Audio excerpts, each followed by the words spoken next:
আসসালামু আলাইকুম, সবাইকে স্বাগতম।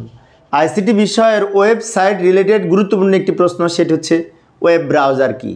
তো ওয়েব ব্রাউজার হচ্ছে যে সমস্ত সফটওয়্যার ব্যবহার করে আমরা ওয়েবসাইট ব্রাউজ করি বা ওয়েবসাইট দেখি।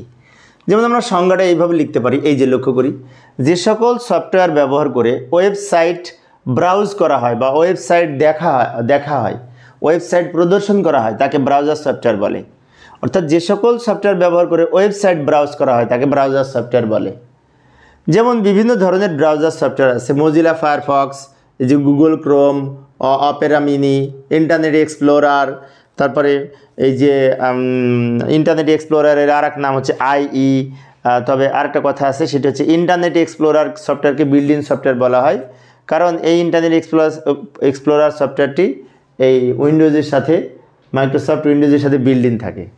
এই যে বিভিন্ন সফটওয়্যারের লোগো উপস্থাপন করেছে, এটি ইন্টারনেট এক্সপ্লোরার, এটা হচ্ছে গুগল ক্রোম, এটা হচ্ছে Opera mini, safari, Mozilla Firefox সহ এই কয়েকটা লোগো আমি উপস্থাপন করেছি। অর্থাৎ এক কথায় বলতে পারি, যে সফটওয়্যার ব্যবহার করে ওয়েবসাইট ব্রাউজ করি বা ওয়েবসাইট দেখি, সেটাই হচ্ছে ব্রাউজার সফটওয়্যার। তো প্রিয় শিক্ষার্থী বন্ধুরা, আমি অল্প অল্প করে আলোচনা করি শিক্ষার্থীদের অনুরোধে। তো পরের ক্লাসে আমাদের আরও প্রশ্নগুলি ছোট ছোট আকারে আলোচনা করার চেষ্টা করব। আর এই অধ্যায়ের যে সৃজনশীল প্রশ্ন, তার লিঙ্ক আমি ভিডিওর ডেসক্রিপশনে দিয়ে রাখবো, সেখান থেকে তোমরা সৃজনশীল প্রশ্ন, বড় বড় প্রশ্ন দেখে নিতে পারো। ধন্যবাদ সবাইকে।